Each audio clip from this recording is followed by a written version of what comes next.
بسم اللہ الرحمن الرحیم۔ رسول پاک علیہ الصلاۃ والسلام کا یہ جو دن ہے 12 تاریخ، یہ یوم میلاد کے حوالہ سے اس کو مانا جاتا ہے، اور پوری امت مسلمہ میں اس کی حیثیت کہ یہ نبی کریم علیہ الصلاۃ والسلام کا یوم پیدائش ہے، اس لیے ہر ایک اس کا ادب احترام کرتا ہے،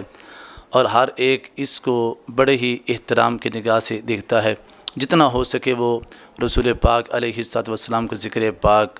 اللہ اور اس کے پیارے حبیب کی نعت، ذکر پاک، حمد، اس سے مسلمان اس دن کو گزارتے ہیں۔ تو اس لحاظ سے کہ یہ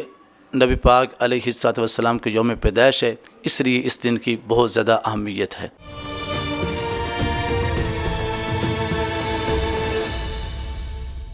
عید میلاد النبی علیہ الصلاۃ والسلام یہ خوشی کا دن ہے، اور بیسیکلی ہر علاقے میں، ہر شہر کے کچھ اپنے طور طریقے ہوتے ہیں۔ پاکستان میں تو یہ دن بہت ہی جوش اور جذبے سے منایا جاتا ہے، حتیٰ کہ کئی مہینے پہلے اس کی تیاریاں اور اس کا انتظار ہوتا ہے، اور گھروں میں، گلی بازار میں لوگ بڑی خوشی سے جھنڈے لگاتے ہیں، لائٹیں لگاتے ہیں، سجاوٹیں کرتے ہیں، اور محافل کا اہتمام، جلوس کا اہتمام،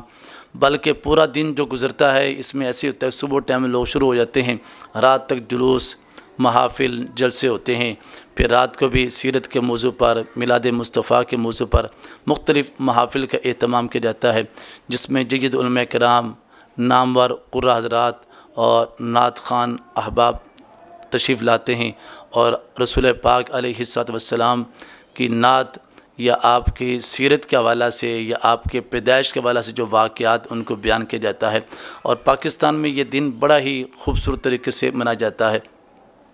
یقیناً اس دن میں پاکستان میں ہر چہرے پر خوشی کے اثرات نظر آ رہے ہوتے ہیں، یہ اس کی بڑی ایک خوبصورتی ہے اس دن کے حوالہ سے بھی، اور پاکستان کی عوام کے حوالہ سے بھی یہ عاشق لوگ بڑے جذبے سے اس دن کا اہتمام کرتے ہیں۔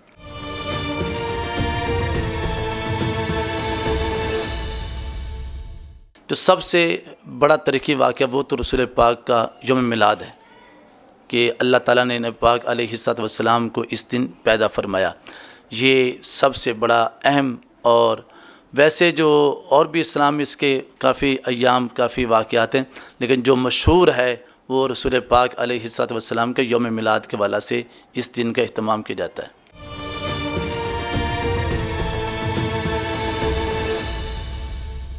یہ دن میلاد کے حوالہ سے ہے، اس کی مناسبت رسول پاک علیہ الصلاۃ والسلام کے ذکر پاک کی مناسبت سے۔ اس میں جو سب سے بڑی عبادت ہے وہ یہی ہے کہ نعت رسول مقبول،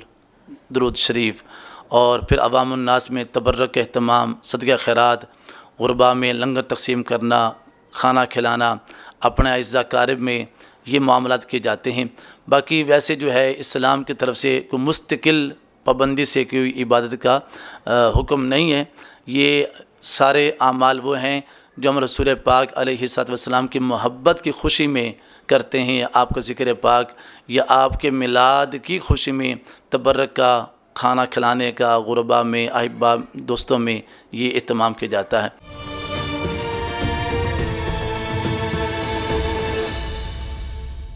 ایسے جو پروگرام ہوتے ہیں ان میں ایک تو یہ ہوتا ہے کہ اسلام کا پیغام اپنے نمازیوں کو، مسلمان بھائیوں کو پہنچانے میں ایک اچھا موقع ملتا ہے، اور جب مسجد میں یہ پروگرام ہو تو پھر وہاں پر ایک اتفاق کا، آپس میں مل بیٹھنے کا، اظہار یکجہتی کا یہ وہاں سے کنسپٹ ملتا ہے۔ اور جو علماء کرام ہیں وہ اس دن میں رسول پاک علیہ الصلاۃ والسلام کی سیرت، آپ کا صبر، آپ کا جو تقویٰ ہے، آپ کی سیرت کے واقعات وہ بیان کرتے ہیں۔ اس سے پھر یہ ہوتا ہے کہ عوام میں ایک جذبہ پیدا ہوتا ہے کہ میں نے کس طرح رسول پاک علیہ الصلاۃ والسلام کی سیرت پہ عمل کرنا ہے، اور یہ مسجد سے مذہبی علماء کرام، عوام الناس علماء کرام سے یہ پیغام پھر پھیلتا ہے۔ اگر یہ لوگ ایسے پروگرام نہ کریں تو پھر رسول پاک کی سیرت کا آگے پھیلانا مشکل ہو جائے گا۔ یہ بہت اچھا طریقہ ہمارے پاس ہوتا ہے کہ ہم سیرت کے عنوان سے محفلیں کرتے ہیں، میلاد کے حوالہ سے کانفرنسز کا اہتمام کیا جاتا ہے، اور اس میں اپنی عوام الناس کو، رسول پاک کی امت کو، عشاقان رسول کو، غلامان مصطفیٰ کو رسول پاک کی سیرت کے حوالہ سے انہیں آگاہی دلائی جاتی ہے، اور اس سے ایک نوجوان، ایک مسلمان مرد عورت رسول پاک کی سیرت اسوہ حسنہ کو اپنانے میں اسے کافی آسانی پیدا ہو جاتی ہے۔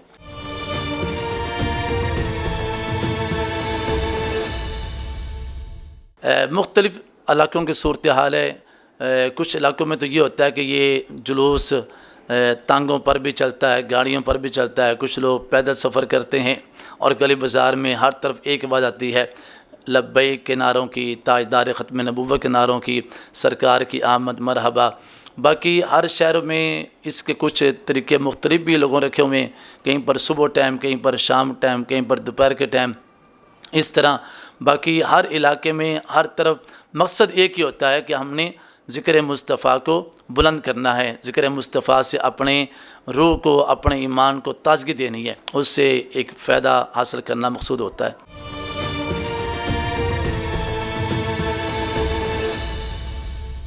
حکومت پاکستان جہاں پر باقی چھٹیوں کا ہالیڈیز کا اہتمام کرتی ہے، 14 اگست وغیرہ، وہاں پر وہ اس دن بھی چھٹی کا اہتمام کرتے ہیں۔ جب سے پاکستان بنا ہے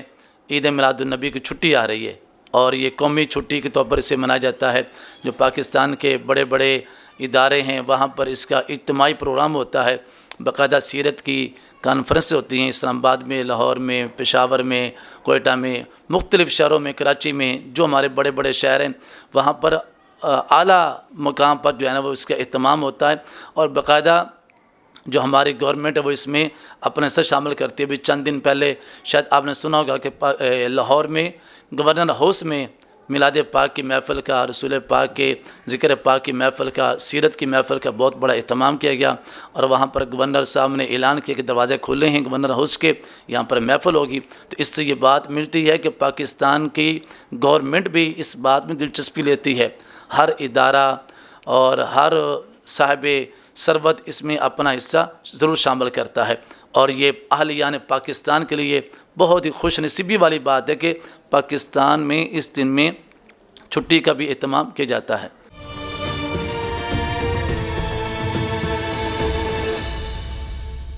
میلاد کا موسم ہوتا ہے کہ رسول پاک دنیا میں آج پیدا ہوئے، تو اس مناسبت سے سب سے پہلے تو یہ بات کی جاتی ہے کہ جب آپ دنیا میں جلوہ گر ہوئے تو آپ کی آمد سے پہلے ظلم تھا، ہر طرف تاریکی ہی تاریکی تھی، حتیٰ کہ انسان کو دشمن تھا۔ تو آپ کی آمد کی برکت سے جو ظلم کا خاتمہ ہوا اس کو بیان کیا جاتا ہے کہ آپ رحمت للعالمین بن کر آئے، انسانوں کے لیے، جانوروں کے لیے، حتیٰ کہ آپ کی جو رحمت کا حصہ یہ اللہ تعالیٰ نے زیادہ خواتین کو عطا کیا۔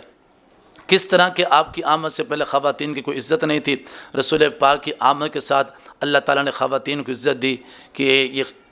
عورت کی حیثیت کیا ہے، کہ یہ کسی کے لحاظ سے بیٹی ہے، کسی کے لحاظ سے بہن ہے، کسی کے لحاظ سے والدہ ہے، تو یہ اس کے مختلف درجے رسول پاک کی آمد کی برکت سے۔ ایسے بزرگ افراد جو بوڑھے انسان ہیں ان کی بھی یہی صورتحال تھی کہ اسلام سے پہلے، رسول پاک کی آمد سے پہلے ان کے کوئی صورتحال نہیں تھی۔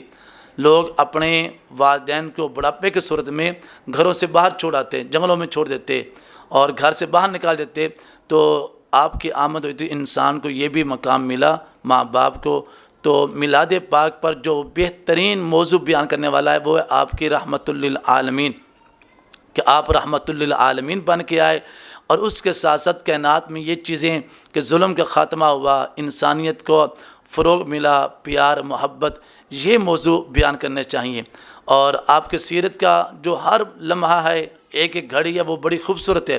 جس کو بھی لے کے چلیں گے اس سے بڑے ہمیں اثرات اور بڑے اس سے ہمیں فائدے ملتے ہیں۔ لیکن بالخصوص ہمیں اس بات کو بتانا چاہیے کہ کائنات کے پیغمبر امام الانبیاء علیہ السلام، اللہ تعالیٰ نے آپ کو وما ارسلناک الا رحمۃ للعالمین کا یہ تاج، یہ منصب عطا کیا کہ آپ سب کے لیے رحمت ہیں، چاہے وہ غیر کافر ہے، چاہے وہ مسلمان ہے یا غیر مسلم ہے، مرد ہے، جوان ہے، سب کے لیے۔ تو یہ ہمیں جو آپ کی سیرت کے جو پہلو ہیں،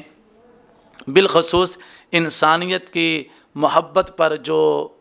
دلیل بنتے ہیں، ان کو بیان کرنا چاہیے، اور وہ ہمیں یہاں سبق بھی ملتا ہے، اور اس سے ہمیں یہ بات واضح ملتی ہے کہ عرب کے لوگ کیسے تھے۔ جب آپ کی آمد ہوئی تو اللہ نے ان کو کیا بنا دیا، پہلے بدو مشہور تھے، اب کوئی صدیق اکبر ہے، کوئی فاروق اعظم ہے، کوئی عثمان غنی ہے، کوئی مولا کائنات ہے، تو بڑے بڑے منصب ملے، بڑی بڑی شانیں ملی. تو یہ ساری شانیں ملی ہیں رسول پاک صلی اللہ علیہ وسلم کے یوم میلاد کی برکت سے. یہ تو الحمدللہ دن بہ دن سال بہ سال جو ہے وہ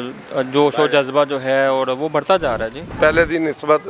انشاءاللہ تعالی دوستاں دے تعاون نال ہر سال کہڑا نا کام ود رہا. عید میلاد نبی دا پروگرام کر رہے ہیں، بچپن تو کر رہے ہیں، انشاءاللہ تعالی اگاں بھی یہ سلسلہ جاری رہے گا اللہ دے حکم نال سونے دے صدقے. اے وڈے تو سلسلہ چلدا آ رہا ہے، اگے آن دے وقت دے وچ بھی جڑا ہے نا سلسلہ جاری رہے گا انشاءاللہ تعالی. انشاءاللہ اچھا کریں گے. سونے نبی کا میلاد جو ہے نا ہم اچھے اور سونے طریقے سے دل سے مناتے ہیں، تو انشاءاللہ مزید منائیں گے. سرکار کی آمد، دلدار کی آمد، نعرے تکبیر، اللہ اکبر، یا رسول اللہ.